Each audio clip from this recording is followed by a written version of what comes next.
Look, she seems to be dancing for us.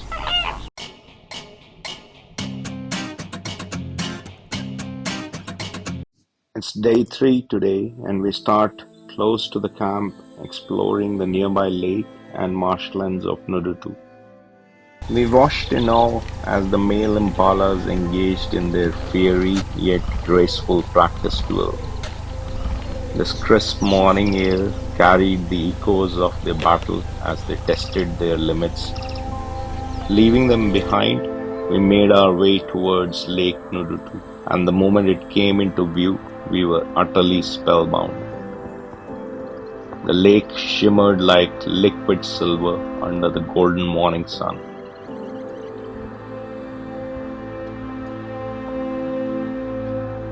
There were hues of pink being cast by the lesser flamingos wading in the shallows. That truly stole our hearts. We were utterly silent, either observing them or taking our pictures. The entire scene was turned into a masterpiece of nature's finest artistry. It was a vision of pure, untouched beauty that I had longed for, and in that moment, time stood still for me.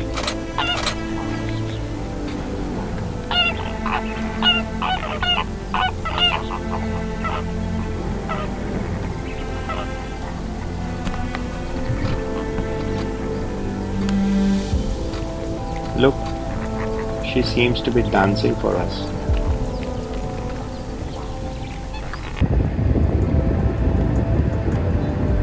Driving along the lake, we were completely captivated by the sight of these countless lesser flamingos adorning the water like delicate brushstrokes of pink.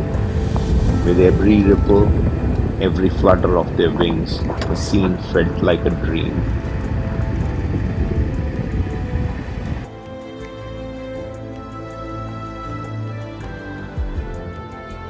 Then suddenly, as if moved by an unseen rhythm, they took to the skies in a breathtaking explosion of color and motion.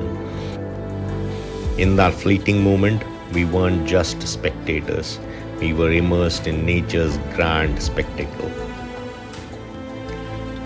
With that astonishing splash of colors forever etched in my heart, I was eager to uncover more of Ndutu's untamed wonders. As we ventured deeper, the horizon began to shift. Dust rose in the distance. Then, emerging from the golden grasslands, we saw them, a massive herd of wildebeest, an unbroken tide of life moving with purpose and instinct, a rhythmic pulse that echoed through the land, a heartbeat of the wild. It was the great migration in motion, a spectacle of survival, determination, an unyielding force of nature itself.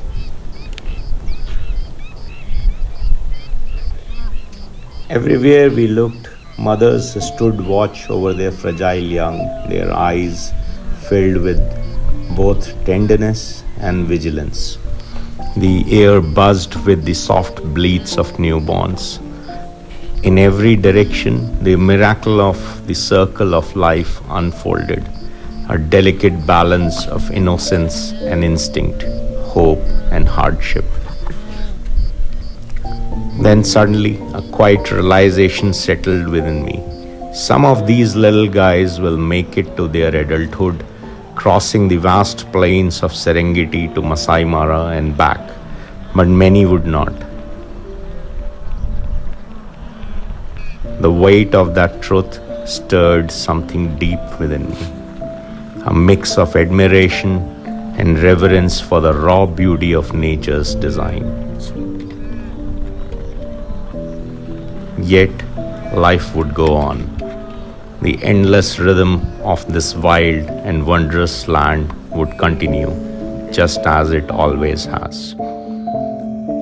This was the tranquility of the birthing season, the very reason we were here, to witness, to feel, and to be forever changed by it.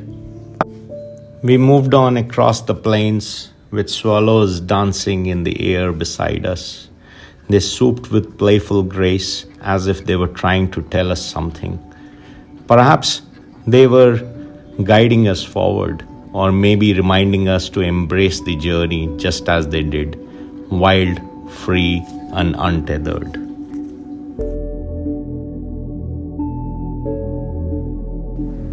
I caught sight of another secretary bird stalking the ground, a vision of precision and power. Focused and sharp, she moved with deliberate grace. Occasionally, she would sweep her powerful wings over the bushes, perhaps trying to flush out a hidden serpent from its lair. There was something mesmerizing about her, a silent assassin of the savannah, fearless and unrelenting. With each calculated step, she embodied the raw essence of survival, a true and majestic killer reigning over the golden grasslands. If you take a moment to look down, you will find an entirely different world unfolding beneath your feet, one that's just as fascinating as the grand spectacles of the plains. There, our determined dung beetle battles against the odds, pushing a massive ball of dung with unwavering persistence. Step by step, it maneuvers its prize towards its nest, where it will carefully bury it, ensuring a safe haven for the next generation.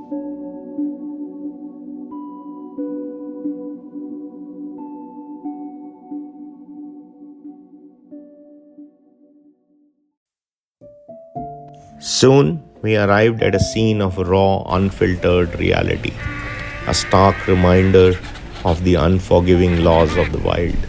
A frenzy of vultures clawed and tore at the remains of a wildebeest, their hooked beaks ripping through the flesh with ruthless efficiency.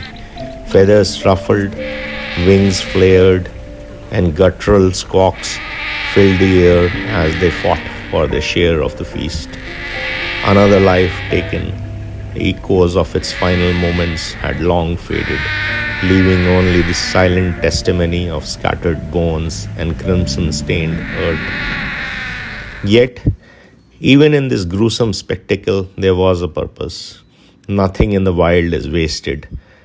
Death feeding life, the cycle continuing, unbroken as it has for millennia.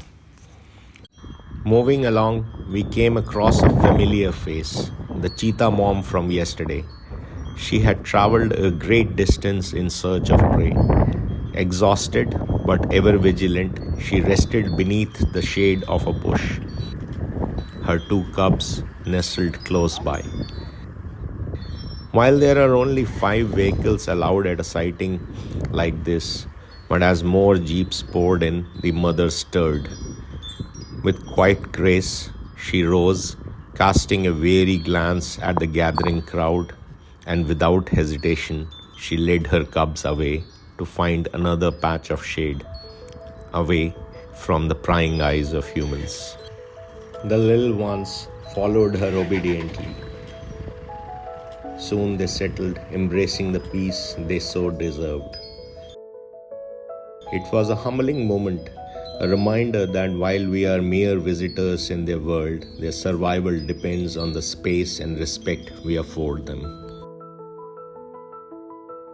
Later, on our way to Karatu, just before merging on the main road, we took a final pause to soak in the land that had given us so many unforgettable memories. Framed by the heart of Ndutu and the Serengeti, we captured one last picture, a silent farewell, but not a goodbye. The Serengeti lingers in your soul, calling you back long after you have left. My thoughts, lost in the echoes of the wild, were jolted back as we hit that back-breaking road once again. Halfway to Karatu, we entered the legendary Olduvai Gorge, where the very cradle of humanity whispered its ancient secrets.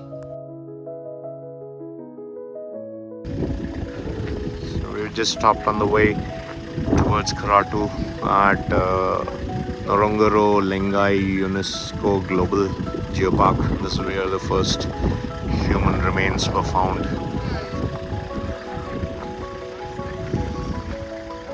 It's a small museum here. I'm not going inside, but just want to cover this as a landmark that we visited. So my friend is just writing some information on the board. This is the area where the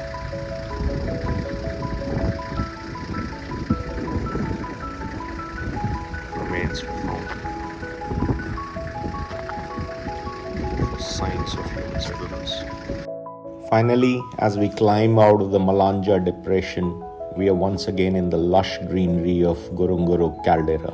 As per local tradition, we stopped at the viewpoint to lay stones in respect of lives lost during the eruption of the volcano.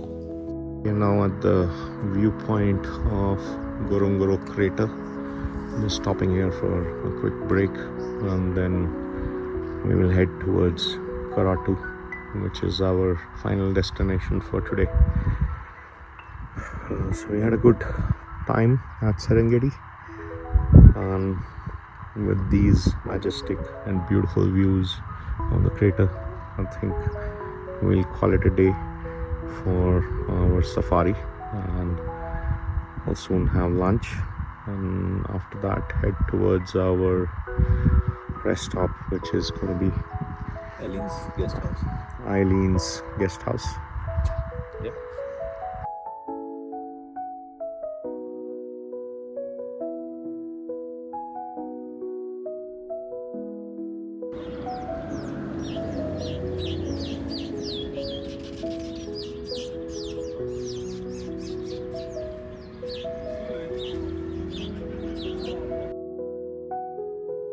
Today has been a beautiful blend of relaxation, discovery, and awe-inspiring sights. As we settle in for the night at Eileen's Tree Inn, we can't help but feel a sense of gratitude. Tanzania continues to amaze with its diversity, beauty, and timelessness.